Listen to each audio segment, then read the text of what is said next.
Halo semuanya, selamat datang di channel YouTube Ocean Study Hub.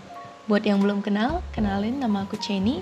Dan di video kali ini aku akan membahas tryout UTBK 2026 ke-11 dari Pahamify versi audio. Nah, buat teman-teman yang mau mendapatkan PDF-nya soal untuk mengejarkan mungkin terlebih dahulu, bisa cek aja link yang aku sudah taruh di description box. So without any further ado, let's just get into number 1. So, for the number 1, the question is, kalimat yang mengandung makna lain dari yang tertulis adalah, nah, kita cek masing-masing opsinya ya. Ada A, kalimat pertama. Kalimat pertama, apakah terdapat makna lain? Indonesia bagai sedang memakan buah simalakama dalam menghadapi perubahan iklim akibat pemanasan global. Nah, teman-teman, di sini terdapat sebuah pepatah ya, bahwa Indonesia itu bagai. Dia itu ditandai dengan kata bagai sedang memakan buah simalakama. Simalakama. Well, it's very hard to pronounce this word, but never mind. Nah, arti dari memakan buah simalakama, ini dia bukan benar-benar negara Indonesia memakan buahnya. Tapi ini adalah sebuah ungkapan ya, ungkapan yang menyatakan bahwa ketika sesuatu itu membawakan kondisi yang dilema ya, kayak maju kena, mundur juga kena gitu, menghadapi keadaan yang serba salah. Nah, maka dari itu kita tahu ya, untuk soal yang pertama jawaban yang tepat itu adalah yang A, kalimat pertama ya. Jadi makna lain itu dia tidak hanya dalam bentuk misalnya nih ada kata-kata mencuri identitas seseorang. Nah, itu kan mencuri di sini dapat sebagai konotasi ya. Tapi maksudnya ungkapan seperti memakan buah simalakama itu dia dapat juga sebagai makna lain karena maknanya dia tidak sebenarnya. Oke, soal nomor 2.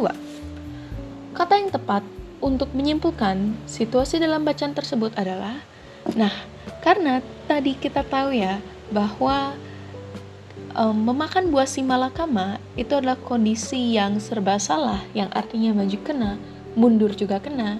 Berarti kalau kita lihat secara langsung, jawaban yang tepat itu adalah opsi yang C atau dilema ya. Kenapa dilema? Selain itu, kita bisa lihat juga nih di kalimat 2, oke, teman-teman bisa baca PDF-nya. Di satu sisi, semua pihak harus melakukan mitigasi dampak buruknya. Di sisi lain, semua pihak juga tetap harus mengakomodasi kebutuhan dan kemajuan peradaban yang kian bergantung pada suplai energi, terutama elektrifikasi. Nah, di sini, walaupun ya pihaknya ini harus mitigasi dampak buruknya, tapi pada saat yang bersamaan mereka nih harus dituntut nih dengan perkembangan zaman yang artinya harus ada teknologi yang perlu suplai energi terutama yang membutuhkan elektrifikasi. Oke? Berarti opsi yang tepat itu adalah yang C, dilema. Kita lanjut ke soal yang ketiga. Kalimat 7 dalam bacaan tersebut akan menjadi bermakna apabila dilengkapi kata-kata. Nah, kita baca kalimat 7. Namun, perubahan iklim itu pula yang bla bla bla bla, penghematan energi tidak mudah untuk diwujudkan dalam bla bla bla bla sehari-hari. Nah, kita baca kalimat sebelumnya ya guys. Di kalimat 5, seluruh dunia tengah berupaya untuk memerangi kerusakan lingkungan akibat perubahan iklim. Penghematan energi pun diwajibkan sebagai salah satu upaya penyelamatan bumi. Namun, perubahan iklim itu pula yang, nah, di sini kita harus mencari nih kata apa saja yang cukup gitu atau yang kira-kira logis. Nah, yang paling tepat itu adalah opsi yang E, membuat dan kehidupan. Yang membuat penghematan energi tidak mudah untuk diwujudkan dalam kehidupan sehari-hari. Nah, jadi itu ya, kalau misalnya kita pilih opsi yang A, menyebabkan penghematan energi tidak mudah. Oke, itu masih nyambung. Tapi dalam masyarakat sehari-hari. Nah, masyarakat sehari-hari ini, dia tidak logis ya. Karena tidak ada tuh ungkapan yang namanya masyarakat, dan dia tidak sesuai juga dengan konteks kalimat. Kalau kita opsi yang B, itu dia juga salah. Karena kata mengindikasi tidak dapat melengkapi bagian rumpang yang pertama, dan perjalanan juga tidak dapat mengisi bagian rumpang yang kedua. Ya, mengindikasi penghematan energi yang tidak mudah yang diwujudkan dalam perjalanan sehari-hari. Ya, perjalanan di sini dia konteksnya nggak nyambung.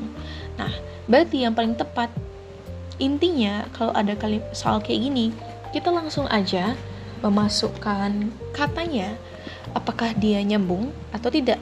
Ya, jawabannya tepat adalah opsi yang E. Kita lanjut soal nomor 4. Kalimat sore itu, seorang ayah yang menyayangi putrinya harus menjual koleksi sepeda lipat. Memiliki pola kalimat yang sama dengan kalimat. Nah, di sini kita petakan dulu pola kalimatnya, ya. Sore itu. Nah, ini adalah keterangan waktu, oke? Kita cari predikatnya terlebih dahulu. Seorang ayah yang menyayangi putrinya harus menjual koleksi sepeda lipat. Jangan terkecoh ya guys. Yang menyayangi putrinya, ini dia masih perluasan dari subjek, ya. Subjek ayahnya. Dan predikatnya ini adalah harus menjual, ya. Menjual apa? Koleksi sepeda. Sehingga koleksi sepeda ini adalah sebuah objek. Dan berarti ayah, ya, sampai menyayangi putrinya itu adalah subjek. Sehingga sore itu seorang ayah yang menyayangi putrinya harus menjual koleksi sepeda lipat.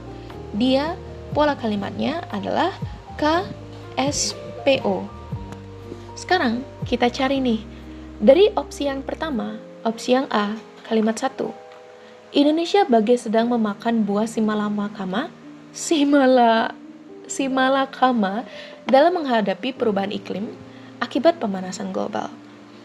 Nah, di sini kita tahu ya bahwa predikatnya adalah memakan, ya. Subjeknya adalah Indonesia. Buah simalakama inilah objek. Dalam menghadapi sampai global itu adalah keterangan. Sehingga dia pola kalimatnya adalah SPOK, bukan KSPO, ya. Berarti di sini urutan masih diperhatikan, ya teman-teman. Kita lanjut opsi yang B, kedua.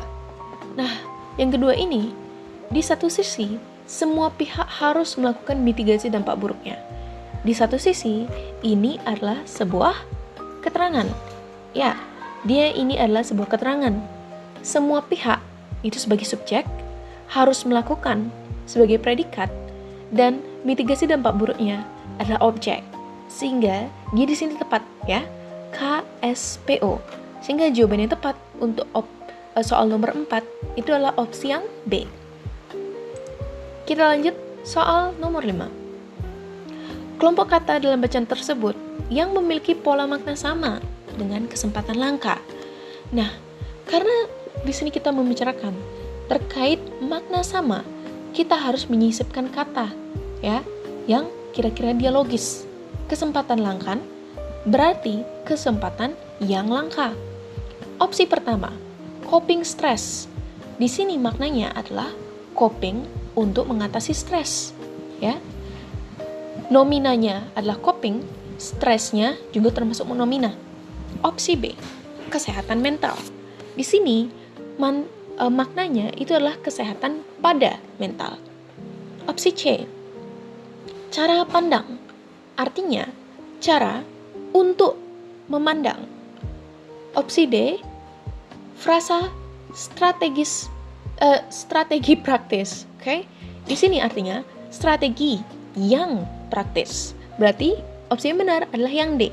Tapi kalau kita lihat yang kelima, ya, tidak baik itu dia tidak memiliki pola makna yang sama ya dengan kesempatan langka karena dia terbentuk dari tidak. Nah, tidak ini termasuk adverbia, ya, adverb in English, okay? And there's also by. By here is an adjective atau adjektiva, kata sifat. Sehingga kesempatan yang besar itu pola maknanya sama dengan kesempatan yang langka. Kita lanjut ke soal nomor 6 ya guys. Hubungan kata rumah sakit dan kata dokter sama dengan hubungan kata laut dan kata Nah, di sini kita harus mencari hubungan kata. Hubungan kata itu dapat bermacam-macam ya. Nah, tapi kalau di sini kita lihat, rumah sakit dengan kata dokter, itu artinya rumah sakit ini dia merupakan tempat kerja dari dokter. Sehingga hubungan katanya adalah lokasi kerja dan juga pekerjaan. Nah, sekarang kita lihat, kalau misalnya laut, itu dia merupakan apa sih profesi yang kerjanya di laut? Opsi yang A, ikan. Kurang tepat ya, karena ikan itu adalah organisme yang hidup di laut. Kalau yang B, kapal, itu bukan jenis pekerjaan, melainkan alat transportasi yang ada di laut. Yang C, nakoda. Nah, ini baru jenis pekerjaan yang tempatnya itu di laut ya. Yang keempat, opsi D, perwira itu bukan jenis pekerjaan yang ada di laut. Tapi perwira ini merupakan bagian dari tentara yang bisa bekerja dimanapun, dan dia itu gak hanya di laut. Yang E, teknisi, ya, dia juga bukan kerja di laut. Kita lanjut ke soal nomor 7. Kelompok kata mengosongkan tangki emosi. Oke, aku emphasize lagi. Kelompok kata mengosongkan tangki emosi dalam kalimat 3. Aku baca dulu ya. Pertama, strategi emotion focus coping adalah cara untuk membantu mengosongkan tangki emosi ketika sudah terlalu penuh agar tidak meledak. Nah, di sini dia memiliki makna yang paling dekat dengan kelompok kata. A, membuang semua emosi. B, melepaskan emosi negatif. C, meredam emosi stres. D, memfokus emosi negatif. Atau D, atau yang terakhir, E, mengosongkan emosi jiwa. Nah, yang paling tepat itu adalah opsi yang B ya guys, karena mengosongkan tangki emosi itu artinya dia melepaskan emosi-emosi negatif. Nah, walaupun dia tidak dijelaskan secara langsung emosi negatifnya, tapi kita tahu ya bahwa dari konteks bacaan, nah coping stres ini kan merupakan emosi negatif ya. Nah, kalau misalnya nih kita jawab yang mengosongkan emosi jiwa, itu dia kurang tepat karena emosi jiwa ini dia terlalu broad atau terlalu umum bahasannya, membuang semua emosi. Nah, berarti emosi baiknya juga kebuang dong, sehingga dia juga kurang tepat. Oke? Kita lanjut ke soal nomor 8. Kata dalam bacaan tersebut yang mengacu pada makna sebenarnya adalah, nah, kita baca dari opsi yang pertama, A, jalan. Nah, jalan pada kata ini itu dia artinya ada 3 strategi coping stress yang bisa dijadikan sebagai jalan untuk menjaga kesehatan mental. Jalan di sini itu artinya sebuah solusi. Nah, kalau berpraktik opsi B itu dia benar ya. Itu artinya dia melakukan praktik yang biasanya itu adalah pekerjaan seorang dokter. Opsi C, ya di sini meledak. Meledak. Pertama, strategi emotion focus coping adalah cara untuk membantu mengosongkan tangki emosi ketika sudah terlalu penuh agar tidak meledak. Meledak ini artinya melebihi batas ya. Karena di sini dia konotasi artinya itu dia tidak sebenarnya, karena arti dari meledak itu artinya pecah, mengeluarkan bunyi keras. Sehingga jawaban yang tepat itu adalah opsi yang B ya, yang praktik. Tapi kenapa yang D ini salah ya? Berpusat. Karena berpusat di sini itu dia tidak berkaitan dengan titik pusat, melainkan dia itu artinya fokus. Oke? Lanjut soal nomor 9. Fungsi kata hubung selain itu, ya, tanpa melihat ini kita udah tahu ya bahwa itu untuk yang B, menambahkan informasi baru. 10. Frasa hidung tersumbat, mata berair, dan gangguan pernapasan pada kalimat 5 dapat diperbaiki menjadi, ya kita lihat ya, yang nomor 5. Bagi penderita alergi atau asma, hal ini dapat menyebabkan berbagai gejala, seperti hidung tersumbat, mata berair, dan gangguan pernapasan. Nah guys, ingat, kalau ada kata yang setara dan dia dihubungkan dengan kata dan atau, ini berarti semua katanya itu setara. Nah, kalau misalnya setara, dia harus paralel. Kalau paralel, dia itu imbuhannya harus sama. Oke, di sini dia hidung tersumbat, oke. Mata berair oke, tapi pernapasan terganggu. Dia di sini harus diubah menjadi pernapasan terganggu, oke? Karena dia adalah pola nomina plus verba yang sejajar dengan dua pemerincian sebelumnya, oke? Dua pemerincian sebelumnya itu apa? Nomina verbanya, ya hidung tersumbat dan juga mata berair, oke? Sehingga jawaban tepat adalah opsi yang C. Kita lanjut ke soal nomor 11. Kelompok kata berpasangan tetap. Nah, di sini kita benar-benar harus sering-sering baca KBBI ya. Kalau yang A, kamar tidur, itu salah. Ahli medis, dia salah. Nah, yang C, ini yang benar. Serbuk sari.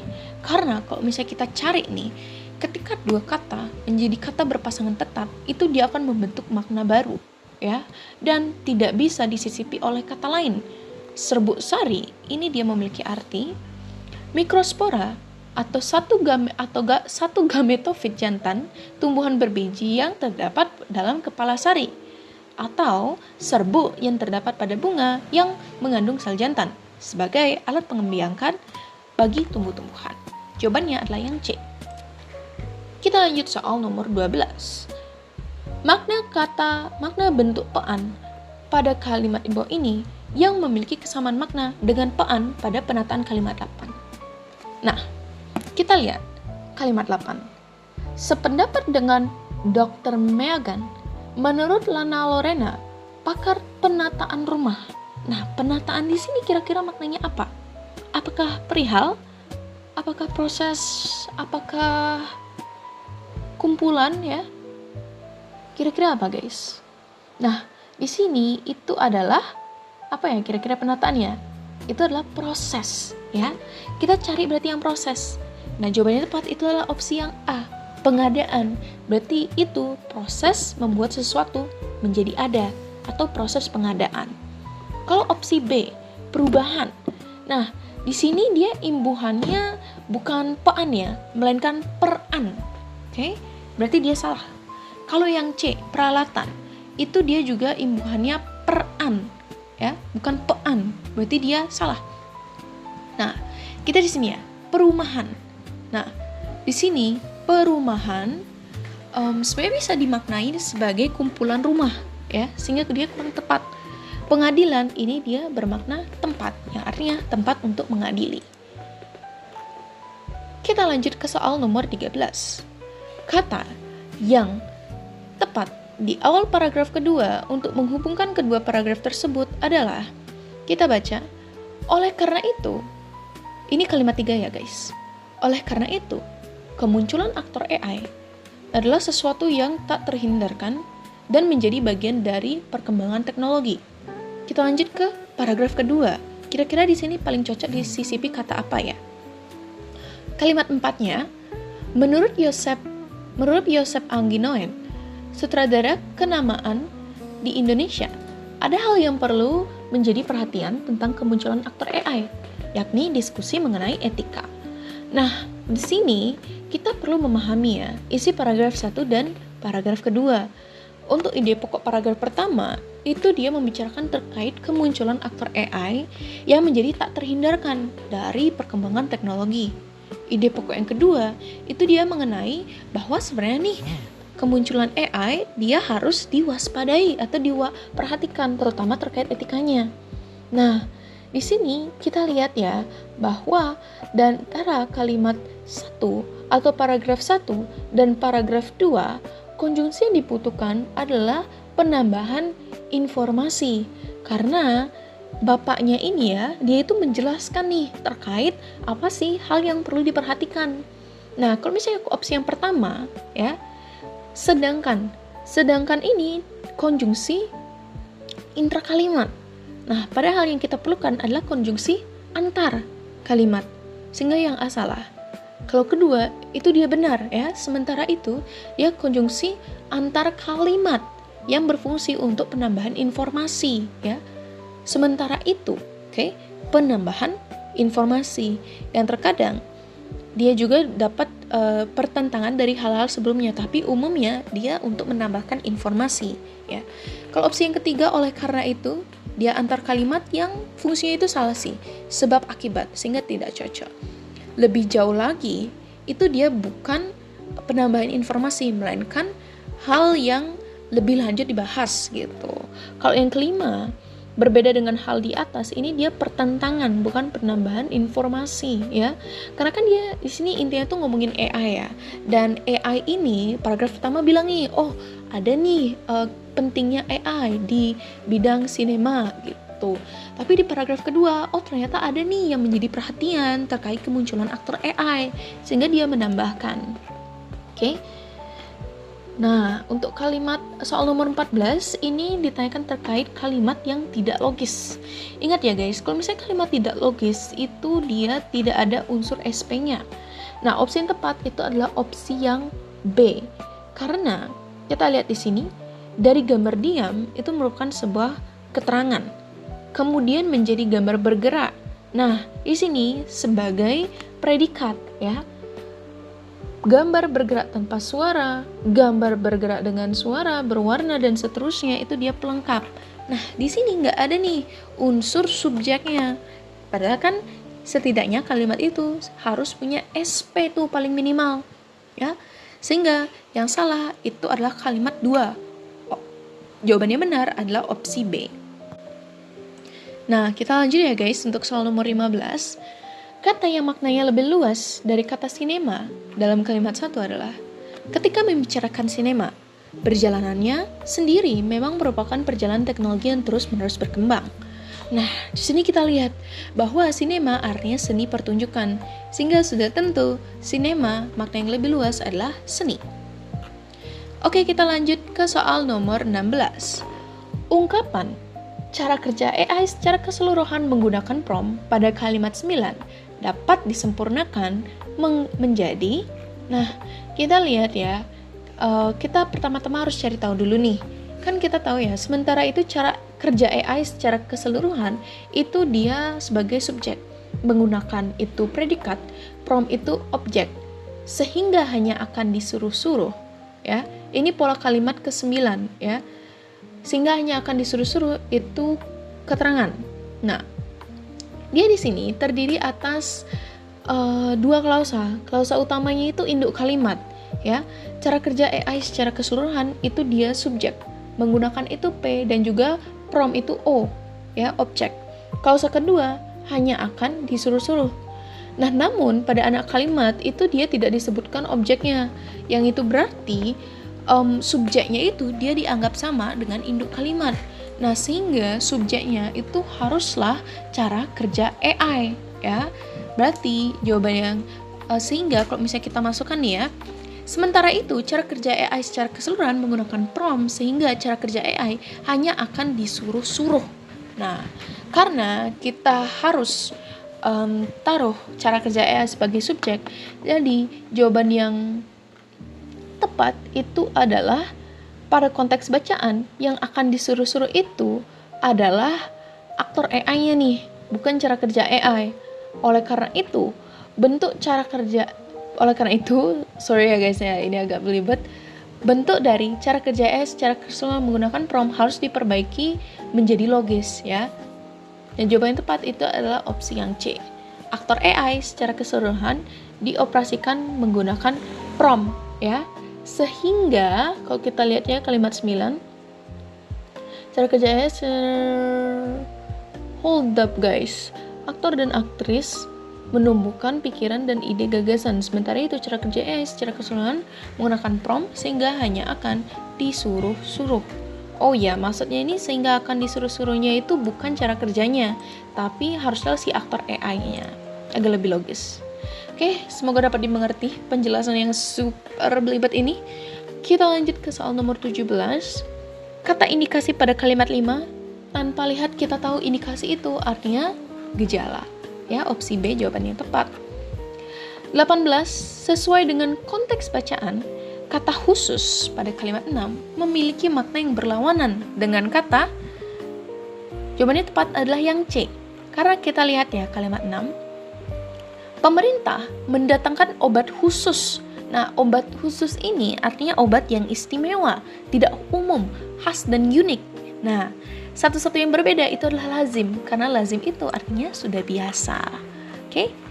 Soal nomor 19, kita lihat ya, tujuan penggunaan kata mungkin pada kalimat 2, ya. Hasil investigasi Satgas lintas kementerian dan lembaga menemukan bahwa sumber kontaminasi itu adalah limbah scrap metal yang mungkin masuk dari Filipina.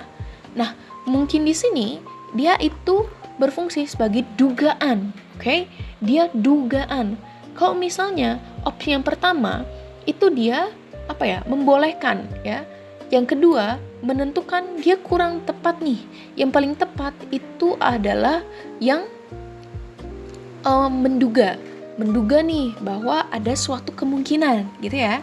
Jadi jawabannya tepat adalah opsi yang D. Nah, untuk yang bahasa Panda ini karena lumayan ribet nih ya guys ya. Aku kasih tahu aja jawaban yang tepat itu untuk puding dibuat kakak.